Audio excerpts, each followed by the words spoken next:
Sa halip na pirmahan, pinunit ni Kapitan. Grabe yung mindset ni Kapitan porkit hindi ka partido. Ayaw pirmahan. Kaya pala ayaw pirmahan ni Kape kasi kontrapartido pala itong nagpapapirma. Pero tama ba na punitin yan? Gagamitin lang naman pang scholarship yan ng anak. Sayang pa yun, mahirap ang buhay ngayon. Tsaka tungkulin ng Kapitan, di ba yan? Kahit na kalaban mo yan, kontrapartido sa'yo yan, ayaw sa'yo yan, kapag nanalo ka, gampanan mo yung tungkulin mo sa kabarangay mo. Kasi ikaw lang naman ang pipirma dyan eh. Saan magpapapirma yan? Doon sa kabilang barangay? Bilang kapitan ng barangay, dapat ipakita mo na dapat ka dyan sa posisyon mo. Sa lahat ng mga barangay captain dyan, yung mga hindi bumuto sa inyo, ipakitaan nyo ng galing. Mahalin nyo para butuhin kayo, para gustuhin kayo. Siyempre, malamang nung eleksyon, normal sa eleksyon yan, hati yung boto ng tao. Kasi may mga kamag-anak yan na sinusuportahan ng eleksyon, may mga kaibigan yan. Kaya hati talaga yan. Ngayon, kung kontrapartido man sa inyo yan, patunayan nyo sa kanila na talagang maayos kayo na kapitan. Malinis ang konsensya ninyo para tumakbong kapitan. Dapat yung may election pa naman ngayon. Naku, paano yan, Kap? Lumabas pa yung ganyang video. Hindi natin alam, ang daming marites dito sa social media. Hindi natin alam ang punot dulo. Pero ang pagkakaalam ko, talagang mali po yung ginawa ninyo na punitin nyo yan. Papapirmahan lang naman yan.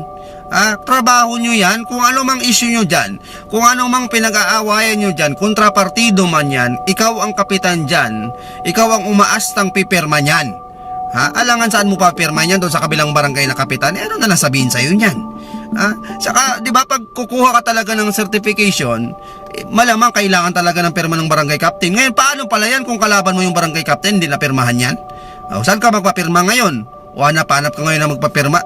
Kaya, kayo, piliin nyo yung mga kapitan na iboboto ninyo malapit ng barangay eleksyon. Huwag kayong padadala sa ganito, baka mamaya, pag yung kapitan walang binigay sa inyo, yung kapitan na matino na walang binigay sa inyo, hindi nyo butuhin. Paano ba naman walang binigay? Dapat pag-isipan nyo mabuti. Dahil kayo rin ang magsasaper niyan.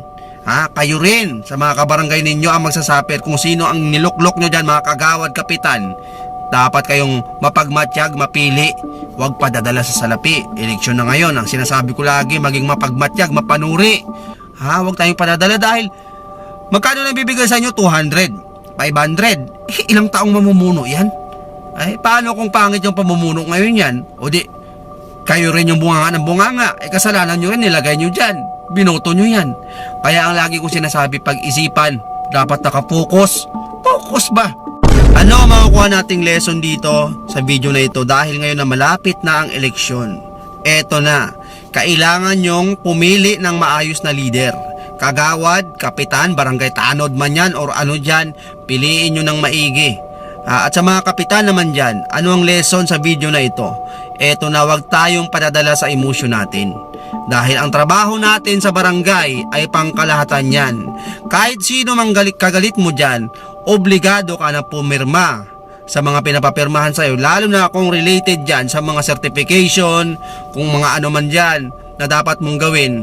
Huwag tayong padadala sa emosyon natin. Dahil dito sa social media, konting pagkakamali mo lang, lalo na't naka-video ka, maaari kang masira sa maraming tao. Kaya sa video na ito, hindi natin alam ang tunay na punot dulo nun, pero ang masasabi ko lang talaga, at alam nyo naman marami nagsasabi talagang mali yung ginawa ni Kap. Siguro nadala ng init ng ulo or hindi natin maintindihan, pero maling-mali po yun. So lagi kong sinasabi, dapat sa anumang bagay lagi tayo nakapokus at kalmado. Kalmado lang. So ayun mga kapokus, ako si Mr. Focus, nagbabalik ulit para gawa ng yung request na ito. Marami nagtagsagi nito at yun, mabuhay po kayo.